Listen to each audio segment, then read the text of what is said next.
Seja muito bem-vindo, seja muito bem-vinda ao programa Olho do Dono Engorda Mais. Esse programa foi criado para discutir estratégias para ajudar pecuaristas a aumentar o lucro no confinamento. Eu sou Marcelo Souza, médico veterinário, e hoje nós vamos conversar sobre dicas para escolher os alimentos que vão compor as dietas para aumentar o lucro nos confinamentos. Normalmente, como você escolhe os alimentos que você vai comprar para fazer as dietas, para fazer os tratos do confinamento? Você vai olhar com certeza o valor da tonelada do alimento, é a primeira coisa que a gente procura saber, lógico, né? Natural, normal. Idealmente você vai olhar o valor da matéria seca, ou seja, quanto está custando a tonelada da matéria seca daquele alimento. Depois, vai procurar saber, por exemplo, o que os vizinhos estão usando, o que a turma tem usado, o que tem dado certo, conversar com técnicos, se você é técnico ou se você tem uma equipe técnica, conversar a respeito disso. Enfim, procurar boas opções aí na tua região. Tá atento a algum tipo de resíduo que entre bem na dieta, que tenha um valor interessante, que te dê uma vantagem competitiva aí para ficar com melhor valor de trato, melhor valor de diária de trato por animal por dia. Ou seja, você vai fazer todo o esforço necessário para conseguir chegar numa boa conta de quanto você vai gastar para tratar cada boi no seu confinamento cada dia. Você sabe que você vai precisar de energia, de fontes de proteína, vai precisar de PDR, proteína digestível no rumen, vai precisar dos minerais, das vitaminas, dos aditivos, vai precisar de fibra efetiva. Então você vai juntar tudo isso com as informações que você tem aí dos alimentos. Agora, qual é a armadilha que existe no momento que você está fazendo essa escolha?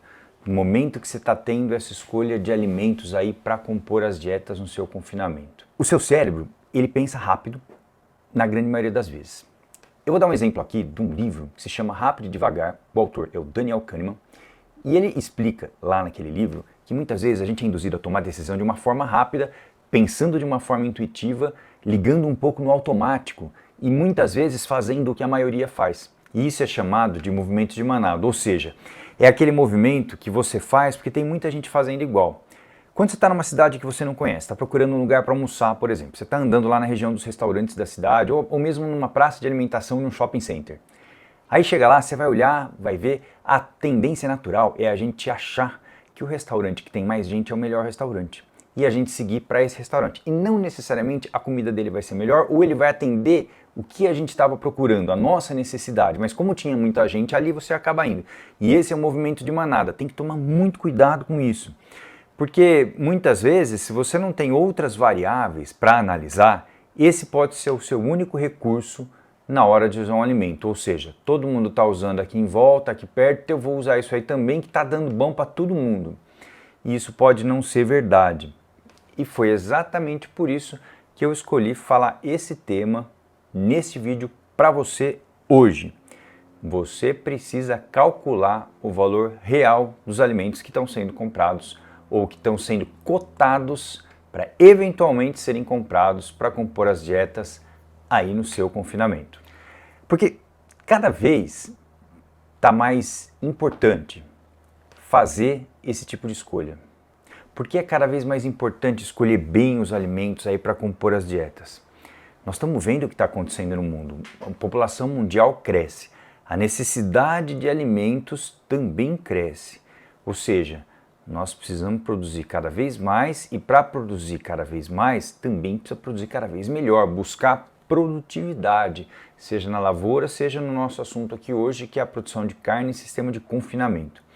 Então, cada vez mais eu preciso produzir melhor. E isso é uma oportunidade, ou melhor, tem uma oportunidade escondida aqui dentro e também tem uma ameaça, porque começam a faltar alimentos, começam a faltar resíduos, e aí quando a disponibilidade de um alimento diminui, é o que a gente viu recentemente, por exemplo, com o milho, o preço rompe, o preço estoura, o preço sobe, a valorização desse alimento acontece, o alimento fica mais escasso, portanto, mais valorizado também.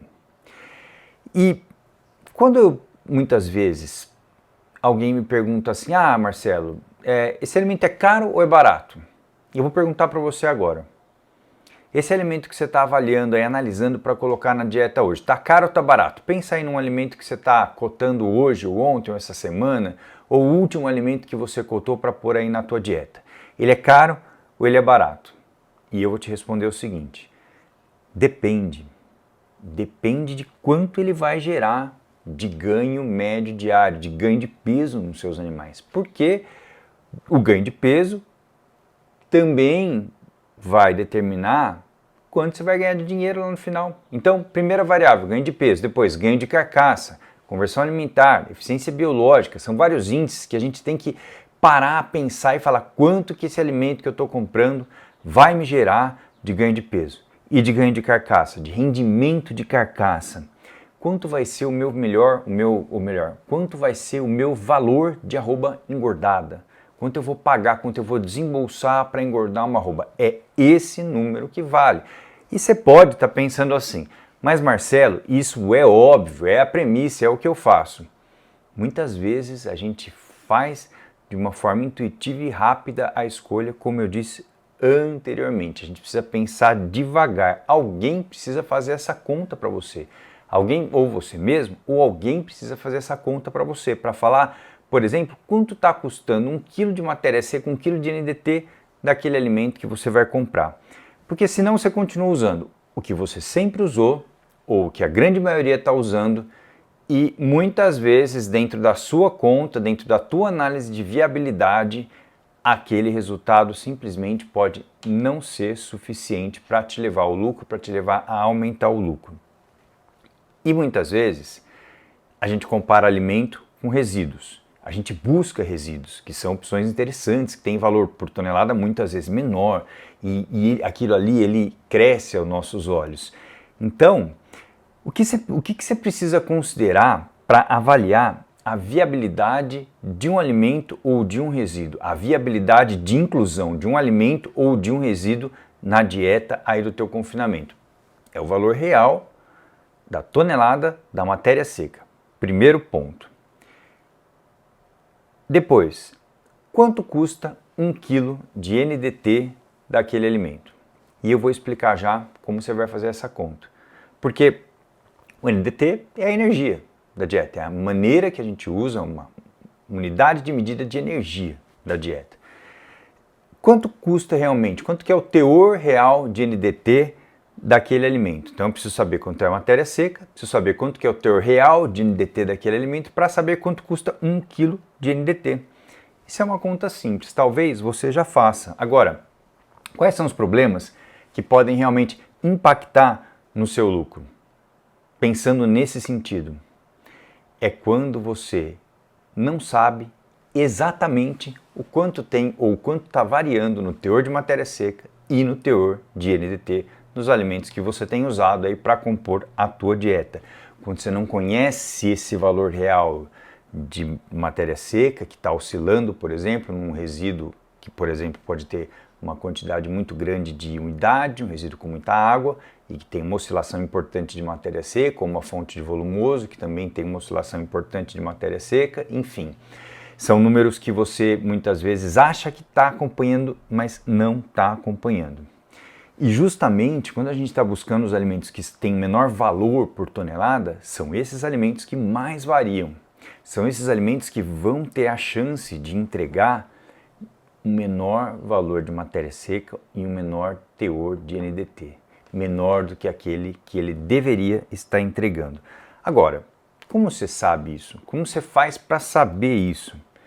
Se você sabe que você está usando um resíduo e que ele é importante e que muitas vezes ele vai se pagar sim e vai ser viável, você só precisa saber o quanto ele varia. Precisa medir. Agora, como medir? Como que eu meço? Meço fazendo análise bromatológica, meço fazendo análise de matéria seca, e isso eu posso fazer na propriedade, eu devo fazer na propriedade de uma forma simples, rápida e tranquila, e fazer também as análises bromatológicas. No momento que eu coleto uma amostra e mando para o laboratório fazer uma análise bromatológica, eu sei exatamente os níveis nutricionais que eu estou botando na minha dieta através daquele alimento que eu estou usando. Dito isso, como escolher os ingredientes com base no valor do NDT? Como eu faço essa conta? Bom, o teor de NDT é a parcela energética do alimento. Todo cálculo tem que ser feito com base na matéria seca. Então, primeiro passo, vamos usar o milho aqui como exemplo. Primeiro passo, para deixar essa conta bem tranquila e bem simples, é o seguinte. Considera o milho com 11,5% de umidade. Então ele tem 88,5% de matéria seca. Então o milho tem 88,5% de matéria seca.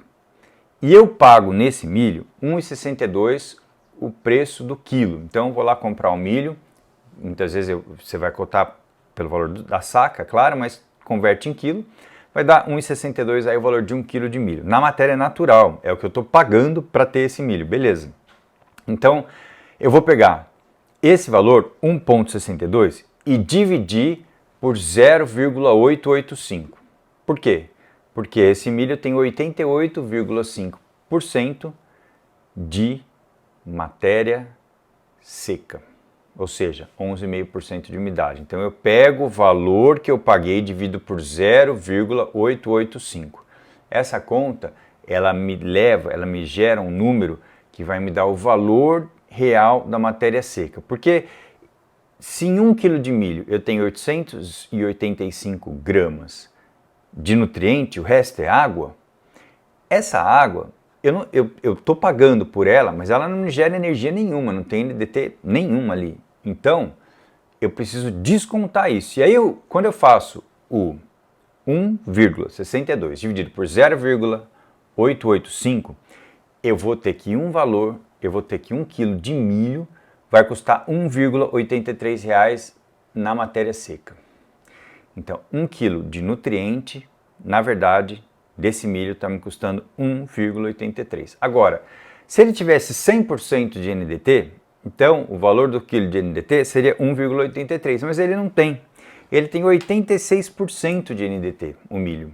Claro, vai ter uma variação aqui e ali, e de novo, dependendo do tipo do milho que eu estou falando, do que aconteceu com esse milho, eu vou voltar a falar isso mais para frente, esse número pode estar totalmente diferente. Então, primeiro eu estou ensinando a fazer a conta, depois eu vou falar o que pode acontecer que vai fazer a sua conta furar e aí você tem que corrigir isso. E vou falar como corrigir também. Então, supondo que tem 86% de NDT esse milho, eu vou pegar 1,83 e dividir por 0,86. Porque ele tem 86% de NDT. E aí eu vou ter que 1 kg de NDT no milho, que eu estou pagando lá na saca 1,62, o meu quilo de NDT vai custar R$ 2,13.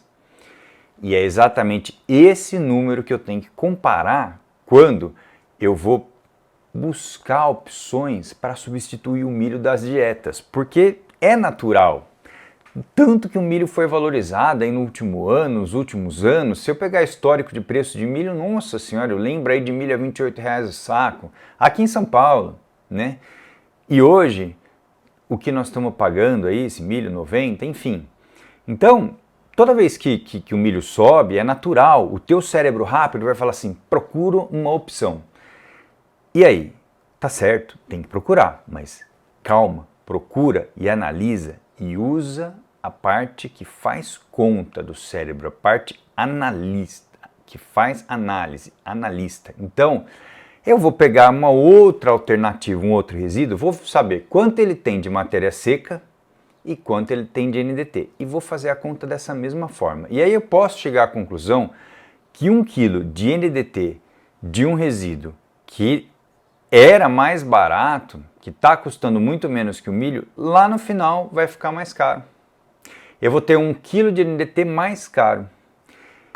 Então, se eu não faço essa conta, eu começo a tirar milho da dieta. E eu não vou entrar aqui num ponto importante, que seria assim, quantos por cento eu devo incluir de milho numa dieta? Não, tem outros materiais, outras aulas que a gente conversa sobre isso, pensando em uma série de consequências positivas e negativas, na melhor maneira de usar o milho, nós vamos voltar a falar isso, mas o que eu quero deixar bem claro aqui hoje é o seguinte, eu tenho que saber quanto custa 1 kg de NDT do milho para poder comparar com 1 kg de NDT de algum resíduo ou de algum outro alimento energético que eu quero substituir pelo milho muito comum a gente fazer essa conta com a polpa cítrica, né?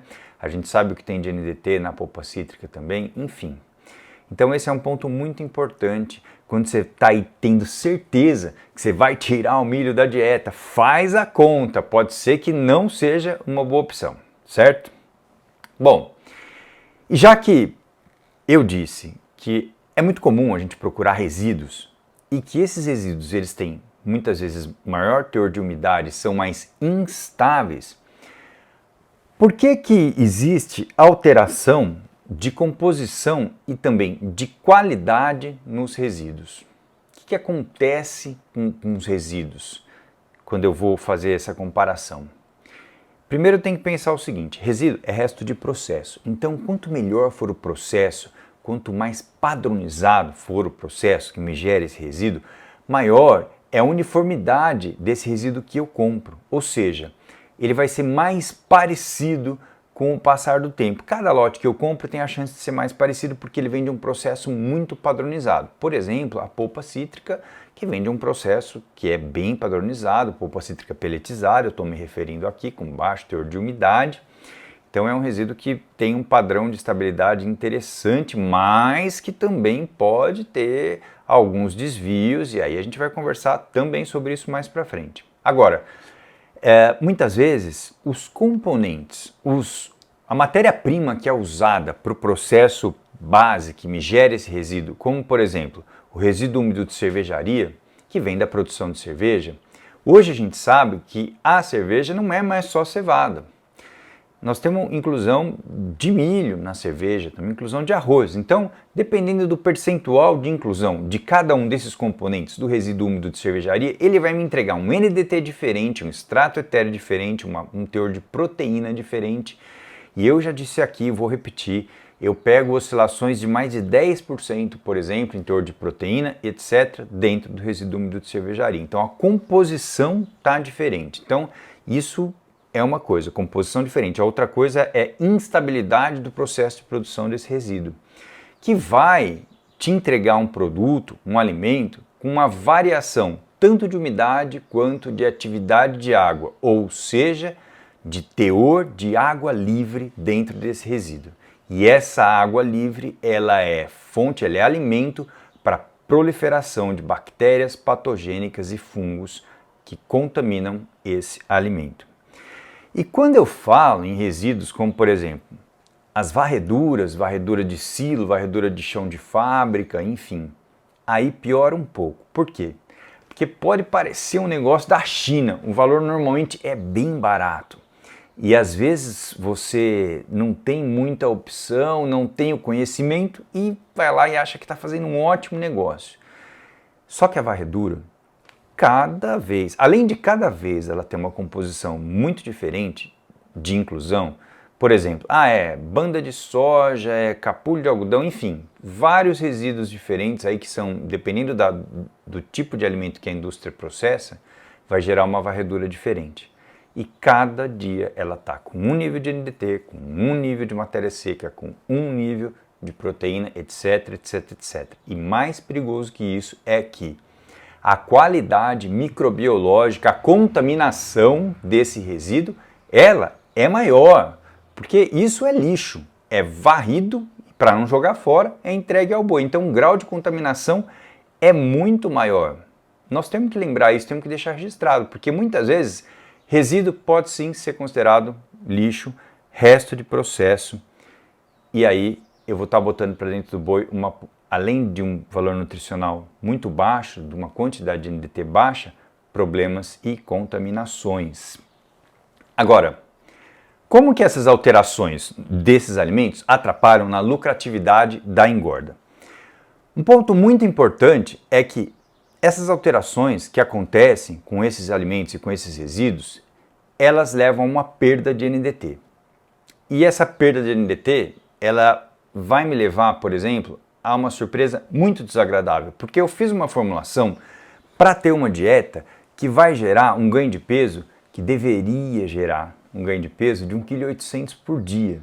E aí lá na frente eu não chego nesse 1,8 kg, eu chego, por exemplo, num 1,550 kg, 250 gramas a menos por dia por boi.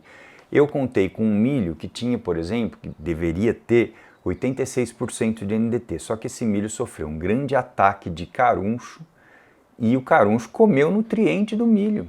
E aí ele não tem mais esses 86% de NDT. Sem falar que o caruncho gera outros problemas, que ele consome matéria seca e produz calor e umidade, aumentando a água livre, gerando o desenvolvimento de fungos dentro do grão do milho. Fungos que produzem micotoxinas. Vamos voltar a falar isso mais para frente também. Mas o ponto é que esse milho não tem mais 86% de NDT. Então é lógico que o meu resultado no final não vai ser mais o mesmo.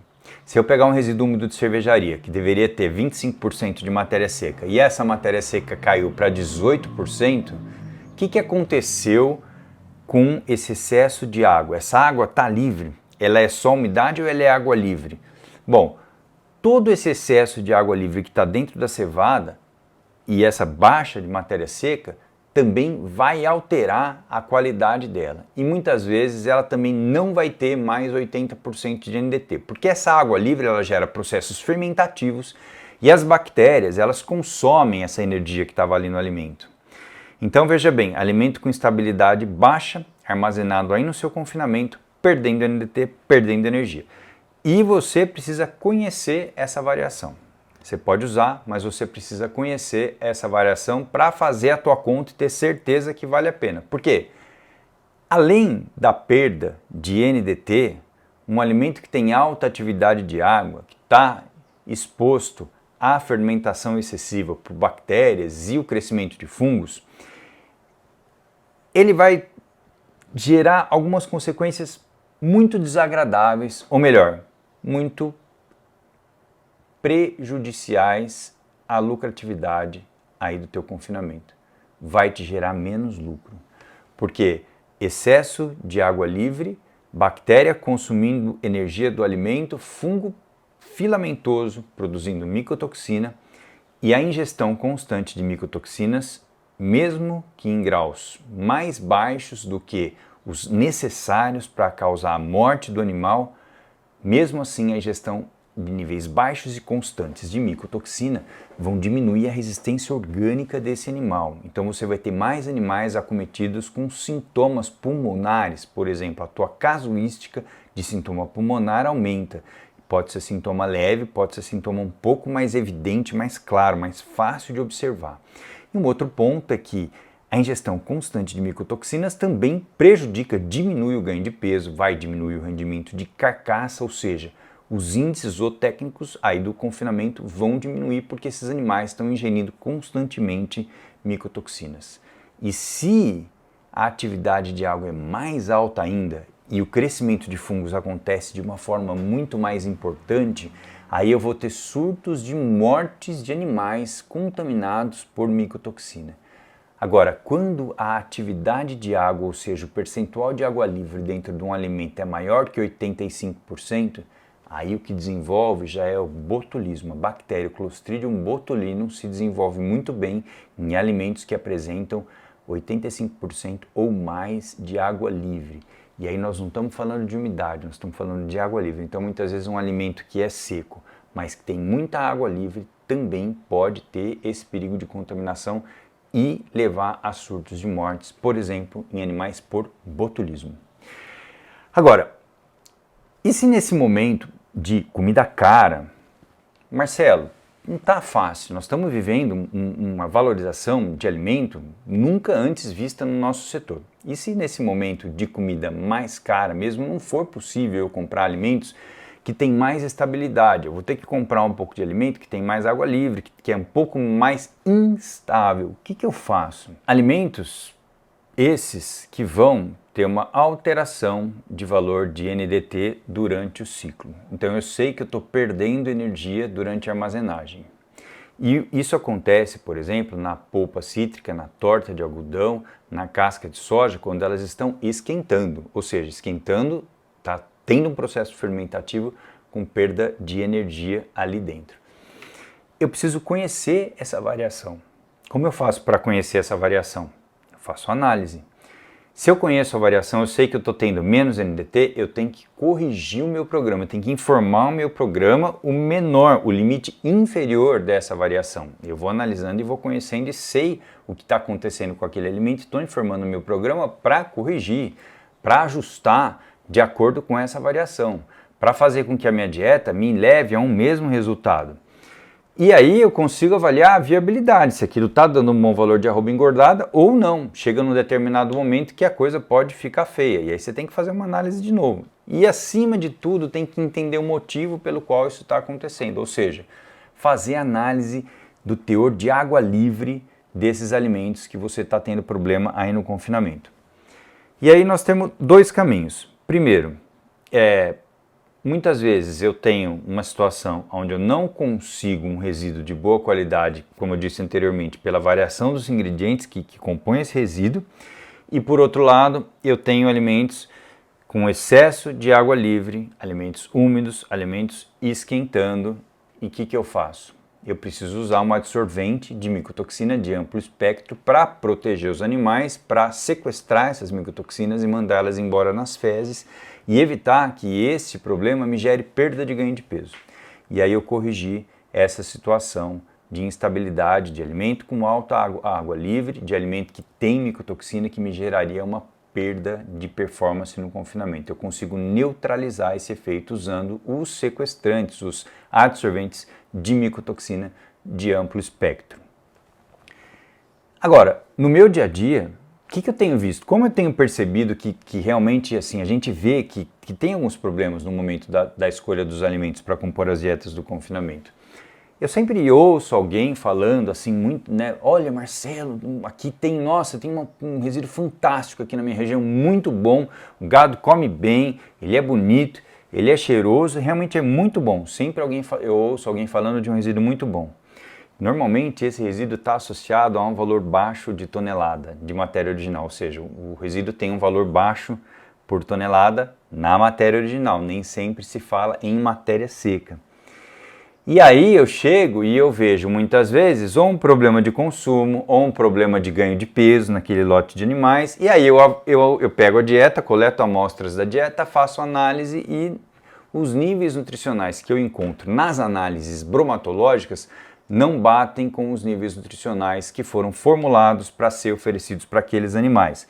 NDT está mais baixa, a proteína muitas vezes está até mais alta a proteína, o PDR não está fechando, está faltando PDR, tem problema com fibra fisicamente efetiva, enfim, vários problemas que me entregam uma dieta diferente da que foi formulada, da que deveria estar sendo dada para aqueles animais. E realmente, eu concordo, você vai me falar isso, mas Marcelo, está tudo muito caro. Está muito difícil, eu tenho que ter opção. Eu não consigo escolher o que eu vou comprar, eu preciso olhar o preço, não tem jeito, não está tão simples assim. Eu entendo o que você falou, mas eu não consigo escolher o que eu vou comprar. E aí eu te digo o seguinte, eu estou aqui para dizer que você precisa ter lucro. Você está olhando o valor que está o alimento, mas muitas vezes não está fazendo a conta certa para saber quanto vai ter o teu lucro lá no final. Lembrar que esses alimentos, eles geram ganho de peso, eles geram rendimento de carcaça, ganho de arroba. E você está aqui hoje para ser um produtor de arroba. A verdade é que realmente, olhando mais de perto, e você já faz isso bem, eu sei, mas olhando um pouco mais de perto, você vai entender quanto que essas oscilações, essas variações estão interferindo na tua produção de arroba lá na frente. E aí, quem quer continuar no jogo de uma forma competitiva tem que realmente ficar bom em chegar num excelente valor de arroba engordada. Tem que ser bom produtor de arroba. Hoje, nós estamos falando numa época, não sei quando você vai ver esse material, mas nós estamos falando numa época de arroba boa, de valor bom de arroba. Agora, e no final de outubro de 2021, quanto foi a arroba? Nós tivemos e temos vários problemas. E essa é uma variável que a gente não consegue controlar. Muitas vezes a gente não tem mecanismo para conseguir. Até tem mecanismo, mas a gente não usa os mecanismos para conseguir garantir um valor da arroba no momento da venda dos animais. Agora, Realmente, você quer aumentar o lucro dentro do confinamento ou você quer fazer de um jeito que até às vezes você está se enganando aí sem saber, sem olhar, sem fazer essas contas. Então, se você quer realmente aumentar o teu lucro, tem que olhar, tem que ir lá, tem que fazer essa conta mesmo. Mas Marcelo, eu tenho um volume muito grande de animais, a rotina no confinamento aqui é pesada, eu não consigo acompanhar nesse detalhe que você falou, não consigo fazer essas análises para acompanhar nesse nível de detalhe que você está me propondo aqui hoje para escolher melhor, para formular melhor, para fazer os ajustes melhor, para ter alimentos que geram melhor valor de arroba engordada. Eu não consigo encaixar essa rotina de análise dentro do meu dia a dia aqui. Olha, se você não tem a facilidade de trabalhar com o mercado futuro, por exemplo, de ter opções de venda de boi gordo, você está à mercê do valor da arroba. Você está à mercê da indústria no momento da venda dos animais. Esse é um fator que você não consegue controlar. Em geral, muito pouca gente faz isso. É um ponto importante até, hein, por sinal. No futuro também vai ter que saber. Mas hoje, muito pouca gente faz isso. Então, esse ponto você pode controlar.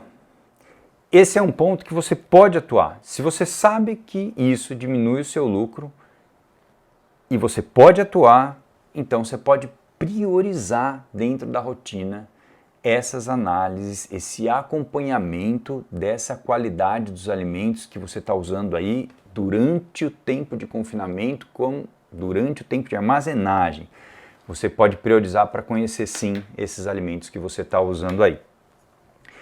E como você pode organizar isso de uma forma prática para colocar na rotina do dia a dia aí do seu confinamento? Bom, escolhe um dia por semana para fazer coleta de material para mandar para análise. Escolhe uma pessoa e treina uma pessoa para fazer coleta de material para mandar para análise. Se a tua fazenda é longe da cidade e você vai para a cidade uma vez por semana, o dia de ir para a cidade é o dia de fazer coleta de amostras. Se você vai a cada 15, tem gente indo para a cidade a cada 15 dias só, não tem problema. O dia de fazer coleta é o dia que tem gente indo para a cidade. Treina um funcionário, faz a coleta, determina um funcionário para colocar no correio essas amostras de uma forma bem acondicionada, bem coletada, bem preparada para ser enviada e envia para um laboratório da tua confiança, um laboratório que seja mais fácil aí para você. A gente conhece vários laboratórios e pode te ajudar nesse sentido, mas com certeza você também sabe. E aí, determina uma pessoa que vai acompanhar para cobrar o envio do resultado dessas análises. E aí pronto. Você vai pegar esse resultado e vai anotar num caderno e fazer um acompanhamento durante o tempo. Pode até ser uma planilha, até melhor, pode gerar um gráfico, aí você vai ver a variação desses alimentos em cada momento do ano e você vai gerar um histórico que vai ser muito importante para o teu banco de dados, para a tua análise de viabilidade da lucratividade do teu confinamento com o passar do tempo. Aí é com você. Bom, um outro ponto que também precisa ser considerado aí na escolha dos alimentos, que é muito importante, é a disponibilidade. Eu não poderia deixar de falar isso, porque tem que fazer de tudo possível para não precisar mudar ingrediente de dieta dentro do confinamento, dentro daquele ciclo. Porque por mais que eu faça uma mudança muito bem feita, faça adaptação, faça uma formulação nova que me entregue os mesmos níveis nutricionais, que eu chegue no mesmo valor de arroba engordada, alguma diferença, algum prejuízo eu tenho. Se eu fizer isso mal feito, então aí eu tenho um prejuízo muito maior. Então eu tenho que evitar a todo custo as alterações de dieta, para não diminuir o meu ganho de peso, o meu ganho de carcaça, para não aumentar os meus dias de trato dentro daquele confinamento, para não ter nenhum impacto positivo, ou melhor, negativo no meu lucro por uma alteração de dieta. Então eu deveria sim fazer a conta de quanto eu vou precisar daquele alimento, se eu tenho a disponibilidade dele. Muitas vezes eu mudo um pouco a inclusão na dieta de acordo com a disponibilidade para tratar aquele número de bois por um determinado número de dias, trabalhando aí com uma margem de segurança que é importante também. Boi gosta de tudo muito igual. O boi está ali no confinamento, a única coisa que ele está realmente recebendo de comida é você que está fornecendo. O boi gosta de comer igual, o boi gosta de padrão, de constância e realmente precisa ter constância. Então você precisa conhecer, escolher bem. Para escolher bem, você precisa conhecer bem, você precisa acompanhar esses alimentos, analisar esses alimentos, se proteger dessas contaminações e aí pronto. É só ter a constância do dia a dia, do manejo, para estar sempre fornecendo uma dieta muito parecida ou quiçá igual à que foi formulada. E aí você consegue realizar a tua projeção de valor de arroba. Você consegue chegar no teu objetivo de valor de arroba engordada por boi aí no seu confinamento. Bom, se você gostou desse vídeo, conta pra gente apertando o joinha, o positivo aqui embaixo. Se você tem alguma dúvida na hora de escolher algum alimento específico aí na tua região, no teu confinamento, pode deixar nos comentários aqui que a gente te ajuda com prazer, te responde para você aqui, já aproveita e ajuda mais gente que pode estar com a mesma dúvida também, pode deixar aqui nos comentários. E se você mudar a forma de olhar para isso, o seu resultado vai te mostrar que realmente valeu a pena. Mas lembra, a primeira mudança, ela está dentro da nossa cabeça. A primeira mudança parte do líder, parte de você, que está olhando de uma forma diferente para escolher melhor os ingredientes e para entender também o que acontece aí durante essa armazenagem com esses ingredientes, de acordo com o estado desse alimento, ou melhor, o status que esse alimento estava no momento que você comprou ele. O jeito que esse alimento estava na hora que você comprou ele. O que acontece com ele durante o período de armazenagem vai ser uma consequência da forma que ele chegou, que ele foi entregue para você. Por isso, conhecer matéria seca, conhecer a atividade de água e conhecer níveis nutricionais dos alimentos que você está avaliando para saber se vale a pena comprar ou não. Portanto, essa mudança começa com você dentro da sua cabeça. E agora que você soube um pouco mais sobre como escolher melhor os alimentos para compor as dietas aí no seu confinamento, um bom trabalho. Espero que você use essa informação para aumentar o lucro aí do seu confinamento.